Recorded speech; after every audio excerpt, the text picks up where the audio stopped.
اللہ کے رسول نے ارشاد فرمایا ان اللہ تعالی یبعث لهذه الامه على راس كل 100 سنہ من یجدد لها دینها، اللہ ہر صدی کے اندر ایک ایسی ذات کو بھیجتا ہے جو لوگوں کے لیے، اس امت کے لیے اس کے دین کی تجدید کیا کرتی ہے۔ پہلا مجدد حضرت عمر بن عبدالعزیز، دور چل گیا مجددین کا، کبھی امام شافعی بن کے آئے، کبھی امام ابو بکر باقلانی مجدد بن کے تشریف لا رہے ہیں، کبھی علامہ جلال الدین سیوطی آتے ہیں، کبھی میر عبد الواحد بالگرامی آتے ہیں، اور کبھی مجدد الفسانی آتے ہیں، کبھی امام احمد رضا خان فاضل بریلوی آتے ہیں۔ مجدد کرتا کیا ہے؟ تو پوچھتے ہیں ملا علی قاری سے، آپ بتاؤ کیا کرتا ہے؟ فرمایا یبین السنت عن البدع ویکسر العلم ویعز اہلہ وَيَقْمَعُ الْبِدْعَةَ وَيَكْسِرُ أَهْلَهَا۔ فرمایا مجدد سنت اور بدعت کے درمیان فرق ظاہر کر دیا کرتا ہے، بتا دیتا ہے یہ بدعت ہے، یہ سنت ہے، یہ بدعت ہے، یہ سنت ہے، یہ بدعت ہے، یہ سنت ہے۔ ذرا محبت سے بولو تو صحیح۔ مجدد کچھ اور کرنے نہیں آتا، نہ کاروبار کرنے آتا ہے، نہ مجدد ادھر ادھر کی باتیں کرنے آتا ہے، نہ مجدد گھومنے ٹہلنے آتا ہے، بلکہ مجدد کا کمال تو یہ ہے کہ کام خود کرتا ہے، جو اس کے مسلک کو مان لیتا ہے وہ دنیا میں گھومتا رہتا ہے۔ سمجھے کہ نہیں سمجھے؟ علم اس کا ہے، برکتیں دوسرے اٹھاتے چلے جا رہے ہیں۔ غور فرمانا، پہلی بات یبین السنت عن البدع، سنت کو بدعت سے الگ کر دیا کرتا ہے، ویکسر العلم، علم کو بڑھا دیتا ہے۔ آج کون سی ایسی لائبریری نہیں ہے ہندوستان کے اندر، بتاؤ کون سی ایسی لائبریری ہے سنیوں میں جہاں اعلیٰ حضرت کی فتاوی رضویہ نظر نہیں آتی؟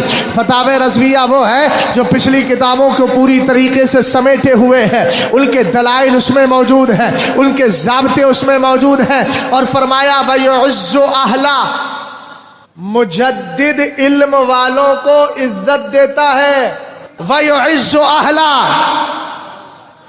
علامہ اختر رضا خان کو تاج الشریعہ یوں ہی نہیں کہا گیا، مولانا حامد رضا خان کو حجت الاسلام یوں ہی نہیں کہا گیا، برہان ملت کو برہان ملت یوں ہی نہیں کہا گیا، حضرت مجاہد ملت کو مجاہد ملت یوں ہی نہیں کہا گیا۔ یہ جتنے بھی اعلیٰ حضرت کے مسلک کی خدمت کرتے چلے جا رہے ہیں، یہ اعلیٰ حضرت کا کمال ہے۔ وَيُعِزُّ أَهْلَ، مجدد آتا ہے اپنے ماننے والوں کو عزت عطا فرما دیا کرتا ہے، اور آج کے دور میں شہزاد ہی نہیں بلکہ آج کے دور میں جو اعلیٰ حضرت کے مسلک سے جڑ جاتا ہے اس کو بھی عزت مل جاتی ہے۔ آپ کہیں گے کیوں؟ میں نے کہا اس کا اعلان قرآن کر رہا ہے، اس لیے کہ آج کے دور میں سچا مسلمان وہی ہے جو مسلک اعلیٰ حضرت سے جڑا ہے، اور ایمان والوں کے لیے سورہ منافقون کے اندر اللہ نے اعلان فرما دیا وَلِلَّهِ الْعِزَّةُ وَلِرَسُولِهِ وَلِلْمُؤْمِنِينَ وَلَكِنَّ الْمُنَافِقِينَ لَا يَعْلَمُونَ۔ عزت تو اللہ کے لیے ہے، عزت تو رسول اللہ کے لیے ہے، عزت تو ایمان والوں کے لیے ہے، لیکن منافقین نہیں جانتے۔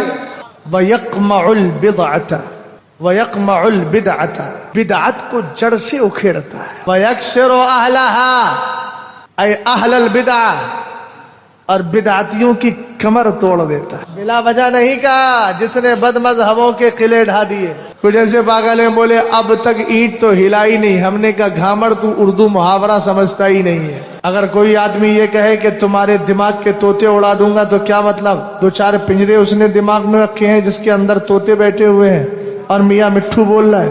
ایسے پاگل لوگ بھی ہیں کہ جن کو اردو محاورہ سمجھ میں نہیں آتا۔ ہم نے کہا اگر سمجھنا ہے تو ملا علی قاری کو پڑھ کیوں نہیں لیتے؟ ہم نے ملا علی قاری کی اس تشریح کو سامنے رکھا، وَيَكْسِرُ أَهْلَهَا، بدعتیوں کی کمر توڑ دیتا ہے۔ اب آئیے ذرا اعلیٰ حضرت امام اہل سنت کا کمال دیکھیں۔ آپ اعلیٰ حضرت امام اہل سنت رضی اللہ تعالیٰ عنہ کے تجدیدی کارناموں میں دیکھو، ایک طرف رافضیت کا فتنہ تھا، ایک طرف وہابیت کا فتنہ ہے، ایک طرف دیوبندیت کا فتنہ ہے، ایک طرف نیشریت کا فتنہ ہے، ایک طرف صلح کلیت کا فتنہ ہے، ایک طرف جھوٹے پیروں کا فتنہ ہے۔ ان سارے فتنوں کے اندر انسان بڑا پریشان